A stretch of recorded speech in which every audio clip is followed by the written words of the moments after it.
Hello everyone, welcome back to the channel GATE PYQ की series बहुत ही जोर शोर से चल रही है। अगर आपने लास्ट लेक्चर्स नहीं देखे हैं तो जरूर जाके देख लीजिएगा। एग्जाम बिल्कुल कॉर्नर में, अच्छे क्वेश्चंस आपसे मिस नहीं होने चाहिए।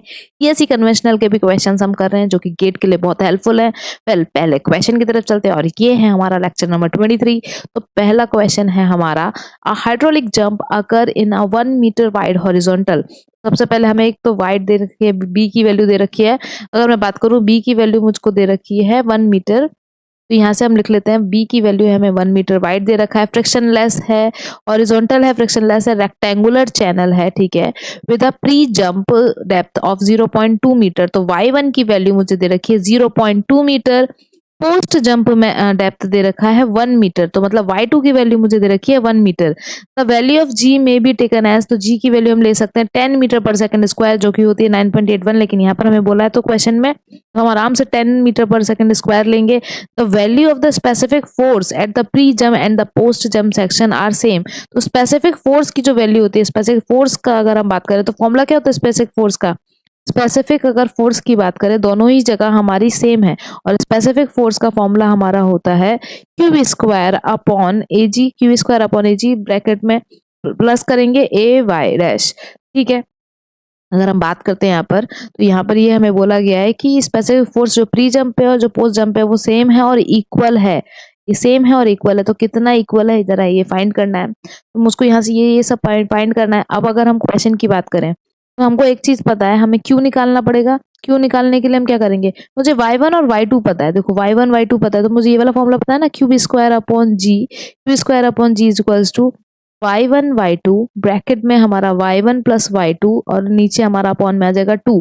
अब मैं यहाँ से q निकाल लूंगी, b का मल्टीप्लाई कर दूंगी तो मेरे को कैपिटल q मिल जाएगा। तो बस इसको सॉल्व करना है, वैल्यू पुट करनी है। तो अब अपन यहाँ पे वैल्यू पुट करेंगे, q square is equals to, मैं इस g को यहाँ भेज दूं तो 10 मल्टीप्लाई बाय 0.2 मल्टीप्लाई बाय 1, और यहाँ पर हो जाएगा 1 प्लस 0.2 तो 1.2, और अपॉन में आ रहा है मेरा 2। अब यहाँ पे अगर आप देखो तो यहाँ से डेसिमल से ये वाला 0 कैंसिल, 2 से ये वाला 2 कैंसिल, तो यहाँ पे आ रहा है cube square is equal to 1.2।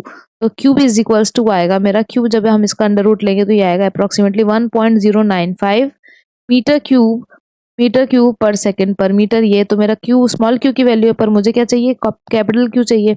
या फिर हमारा जो स्पेसिफिक फोर्स का फॉर्मूला है उसकी अगर आप बात करें तो वहां पे क्या था, क्यूब स्क्वायर अपॉन ए जी, स्क्वायर अपॉन ए जी, और यहाँ पर आ जाएगा प्लस में ए और ब्रैकेट में हमारा हमारा बार आ जाएगा वाई का, ठीक है। अब यहाँ पर हम अगर बात करते हैं तो ये क्या हो जाएगा हमारा, सबसे पहले अगर मैं यहाँ पे पुट करूँ तो ये क्यूब स्क्वायर और बी स्क्वायर लिख सकती हूँ, क्योंकि मुझे पता है क्यू, ये क्या स्मॉल क्यू क्या होता है, कैपिटल क्यू अपॉन विड्थ। अब यहाँ पर हम क्यू स्क्वायर ए स्क्वायर लिख देते हैं, यहाँ पर हम लिख देते हैं ए की जगह क्या लिख सकते हैं, किसी एक सेक्शन पे निकालना है, दोनों पे सेम ही रहेगा तो बी इंटू वाई वन लिख दे, और यहाँ हो जाएगा हमारा जी प्लस यहाँ पर एरिया की जगह फिर लिख दे बी इंटू वाई वन, और यहाँ पर भी हम y1 ले लेते हैं क्योंकि y1 के लिए निकाल रहे हैं। अपॉन में क्या आ जाएगा हमारा 2, अपॉन में 2 क्यों आएगा अपॉन में 2, क्योंकि मीन बोल रहा है। और मीन क्या होता है, मीन देखो मीन क्या होगा हमारा y1 अपॉन 2, मीन के पूछ रहा है तो मीन हमारा क्या हो जाएगा y अपॉन 2। ये पुट करा मैंने, अब बस जस्ट वैल्यू पुट करनी है। यहाँ पर हमने क्यूब स्क्वायर की वैल्यू निकाली थी, अभी जस्ट क्यूब स्क्वायर की वैल्यू क्या थी 1.2 थी, स्क्वायर की वैल्यू हमारी क्या थी 1.2। बी हमारा कितना हमें गिवन है, बी हमें गिवन है 1 मीटर, बी हमें 1 मीटर गिवन है, उसका स्क्वायर भी हमारा 1 ही हो जाएगा। वहीं पर अगर हम नीचे बात करें तो 1 मल्टीप्लाई बाय y1 की वैल्यू हमें कितनी गिवन है 0.2 गिवन है, और हमारा जी हो जाएगा, जी की बात करें अगर तो जी हो जाएगा हमारा 10। आगे अगर हम बढ़ते हैं, आगे की वैल्यू की तरफ बढ़े तो यहाँ हो जाएगा मेरा बी की वैल्यू हमको 1 गिवन है, यहाँ पर हो जाएगा 0.2 मतलब 0.2 होल स्क्वायर अपॉन में 2, और बस हमें इसे सॉल्व करना है। जब इसे आप सॉल्व कर लोगे तो आपको वैल्यू मिल जाएगी, और जब इसे सॉल्व करोगे तो अप्रोक्सीमेटली जो हमारा आंसर है 0.62 मीटर क्यूब के आसपास आपको देखने को मिलेगा। 0.62 मीटर क्यूब पर मीटर, 0.62 मीटर क्यूब पर मीटर हमारा क्या हो जाएगा ये। अगर हम इसकी बात करें तो ये हो जाएगा हमारा specific force per unit width. क्यों, क्योंकि हमारा अगर बात करते हैं स्पेसिफिक फोर्स, और अगर मैंने ये 1 मीटर से डिवाइड कर दिया तो ये क्या हो जाएगा पर मीटर विड्थ। तो इस क्वेश्चन को हम इस तरीके से सॉल्व कर सकते हैं। और ये जो फॉर्मुलेज हैं ये बहुत इंपॉर्टेंट है, इन पे बेस्ड जो क्वेश्चन है, इनके इस चैप्टर के जितने भी फॉर्मुलेज हैं उन पे क्वेश्चन पक्का से पक्का पूछे जाते हैं। अगले प्रश्न की तरफ चलते हैं। नेक्स्ट क्वेश्चन है हमारा कि the water waste inflow in an activated sludge. तो जो मेरा वाटर वेस्ट इनफ्लो है मेरा एक्टिवेटेड स्लज में plant is 0.5 metre cube per second, तो मुझे क्यू की वैल्यू दे रखी है, क्यू की वैल्यू दे रखी है 0.5 metre cube per second and the plant is to be operated with a food to microorganism ratio, तो F/M का रेशियो मुझे दे रखा है 0.2 मिलीग्राम पर डे। तो ये तो मुझको चलो यहाँ पर दे रखा है, ये हमारा मिलीग्राम डे, ठीक है। यहाँ पर हमको फूड टू माइक्रो ऑर्गेनिज्म का रेशियो दे रखा है। The concentration of the influent biodegradable organic matter of the waste water to the plant is 150 milligram per litre. तो मेरे को बोल रहा है कि इन्फ्लुएंट जो है, मेरा इन्फ्लुएंट जिसको हम S0 से शो करते हैं, तो जो इन्फ्लुएंट जो हम बायोडिग्रेडेबल ऑर्गेनिक मैटर को वेस्ट वाटर में डाल रहे हैं, उसका जो हमारा कंसंट्रेशन है वो हमें कितना देखने को मिलेगा, 150 मिलीग्राम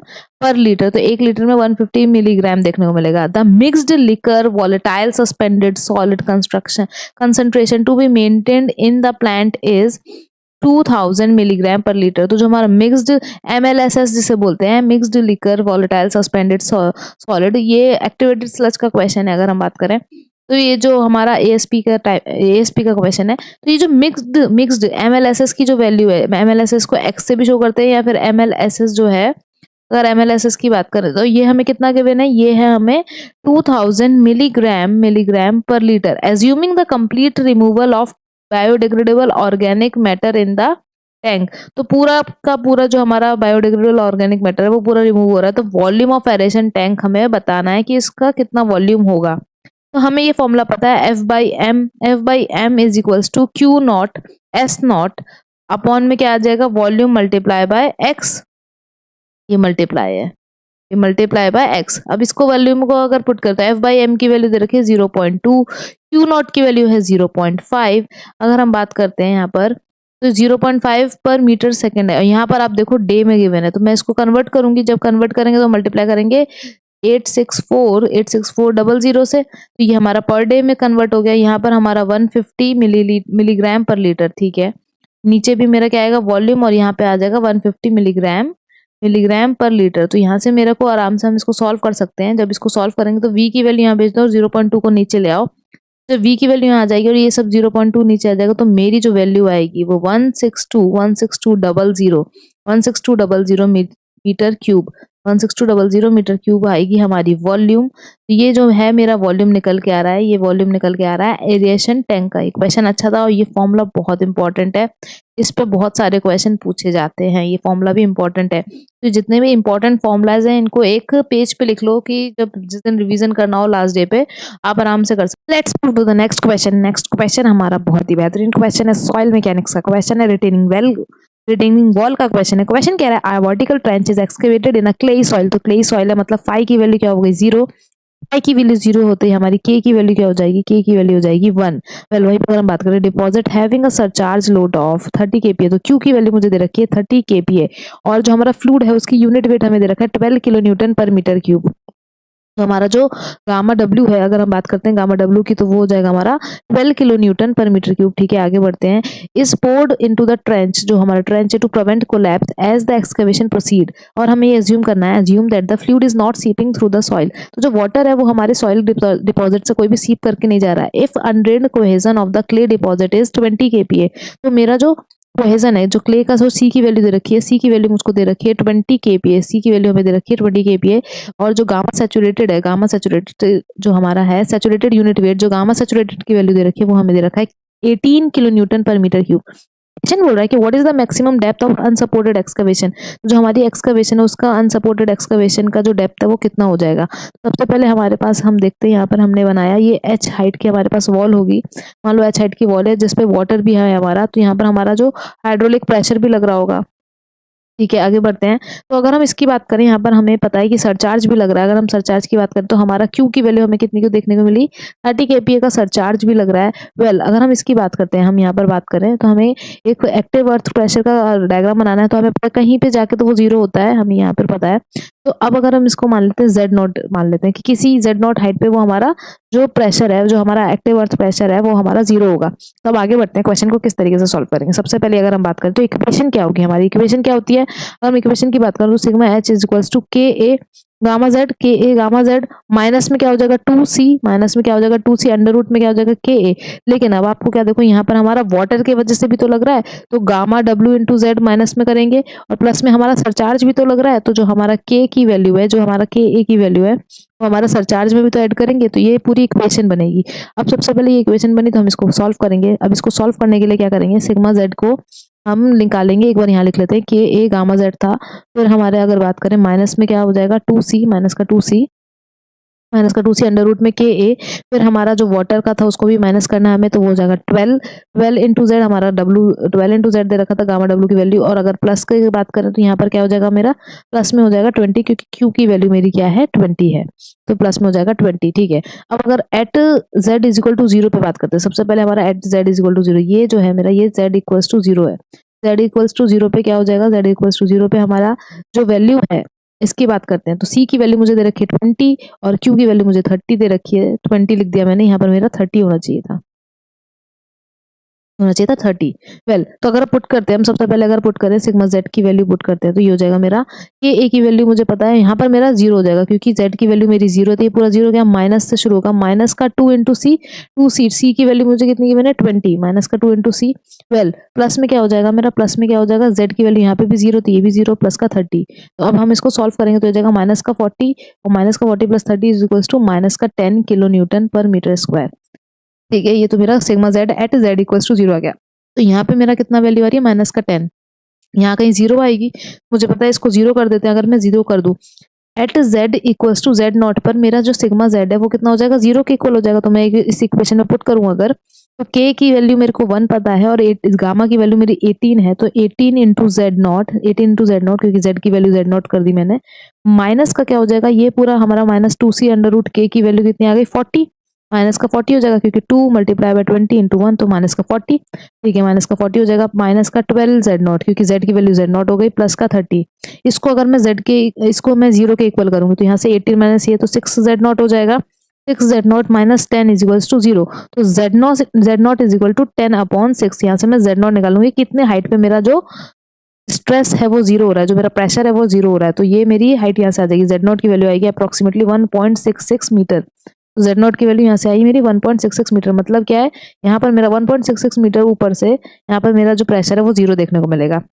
ठीक है, टोटल हाइट h मानी है, तो ये कितनी हो जाएगी, मान लो अगर मैंने टोटल हाइट h मानी है तो ये हो जाएगा मेरा h माइनस 1.66 मीटर। ठीक है, अब आगे की बात करते हैं, आगे क्या करेंगे, हमें पता है कि हम अभी इस पर्टिकुलर h हाइट पे भी निकाल लेते हैं स्ट्रेस को। अभी इसी इक्वेशन को h हाइट पे निकालेंगे, सबसे बॉटम पे निकालेंगे, तो z is equal to h हो जाएगा। तब क्या करेंगे, at z is equal to h कर लेते हैं। अब z is equal to h पे हमारी फॉर्मूला क्या होगा, तो अब मेरा जो सिग्मा h है वो कितना आएगा, सिग्मा h की वैल्यू की बात करें तो k a की वैल्यू 1 है, तो ये हो जाएगा 18 इंटू एच, क्योंकि 18 इंटू एच हो जाएगा, माइनस में 40 तो चल ही रहा है, और फिर माइनस का जो हम बात करें अगर, माइनस का 12h, क्योंकि z की वैल्यू क्या हो गई, h हो गई है, और प्लस का 30 तो चल ही रहा है हमारा। फिर हम इसकी बात करते हैं तो ये हो जाएगा 6h माइनस का 10। मुझे बॉटम पे कितना देखने को मिला है, 6h माइनस का 10। यहाँ पर अगर हम देखें तो यहाँ मेरे को देखने को मिल रहा है 6h माइनस का 10, वहां पर हमें कितना देखने को मिला 0, यहाँ पे देखने को मिला माइनस का 10। अब बस मुझे कुछ नहीं करना, मुझे पता है कि जब मेरा एक्टिव अर्थ प्रेशर है और मुझे h की हाइट निकालनी है कि जिसपे वो हमारा एक्सकवेशन जो है अनसपोर्टेड, तो मेरे को एक बात याद रखनी है, फॉर अनसपोर्टेड ये लाइन याद रखनी है, अनसपोर्टेड डेप्थ ऑफ एक्सकवेशन। जब भी मुझे unsupported depth of excavation find करनी होती है तो क्या होता है, इसकी जो कंडीशन है वो ये है कि जो टोटल अर्थ थ्रस्ट होता है वो 0 होता है। तो for unsupported depth of excavation total active thrust है वो 0 होना चाहिए, मस्ट बी 0। तो हम सबसे पहले टोटल एक्टिव थ्रस्ट लगा लेंगे, तो टोटल एक्टिव थ्रस्ट जो है वो हमारा 0 होना चाहिए। हम सबसे पहले वो निकालेंगे, तो पहले ऊपर का स्मॉल ट्रायंगल ले लेते हैं। स्मॉल ट्रायंगल लेंगे तो कितना हमारे को देखने को मिलेगा, स्मॉल ट्रायंगल की बात करें तो हमें देखने को मिलेगा माइनस का 10 में बेस क्या है हाफ इंटू माइनस का 10 और हाइट में आ जाएगा मेरा 1.66, तो ये हो जाएगा माइनस हाफ ब्रैकेट में मल्टीप्लाई में हमारा 10 मल्टीप्लाई में हमारा 1.66, और नीचे जो हमारा था वो प्लस ब्रैकेट में क्या आ जाएगा, प्लस हाफ ब्रैकेट में हमारा कितना था h माइनस 1.66, ये हमारी हाइट थी और नीचे हमारा आया था, अभी हमने निकाला था 6h माइनस 10। बस इसको क्या करना है, ये दोनों इक्वल्स टू, इनका सम हमारा 0 के इक्वल होना चाहिए। तो ये मेरा टोटल एक्टिव थ्रस्ट जो होता है ये मेरा 0 के इक्वल होगा, तो मेरे को जो अनसपोर्टेड डेप्थ ऑफ एक्सकवेशन है वो मिल जाएगी। और जब इसको सॉल्व करेंगे तो यहाँ से मुझे h की वैल्यू फाइंड करनी है, h की वैल्यू फाइंड करनी है, जो कि आप सॉल्व करके बताइए कितनी आएगी। अगर आप सॉल्व करेंगे तो अप्रॉक्सीमेट 0.33 मीटर आपको देखने को मिलेगी। तो यहाँ से हम आराम से इसको h की वैल्यू को सॉल्व कर सकते हैं। आई होप आप लोगों को ये लेक्चर अच्छा लगा होगा। क्वेश्चंस बहुत ही अच्छे थे। क्वेश्चन की बात करें तो ये उम्दा लेवल के क्वेश्चन थे, हम इनकी बात करते हैं तो आई होप आप लोगों को ये लेक्चर अच्छा लगा होगा। अब आपको कुछ नहीं करना है, ये लेक्चर किसी के साथ शेयर करना है, आपका वैल्यूएबल फीडबैक हमको देना है, क्योंकि आपका वैल्यूएबल फीडबैक हमारे लिए बहुत इंपॉर्टेंट है। Thank you so much for watching, like and subscribe our channel.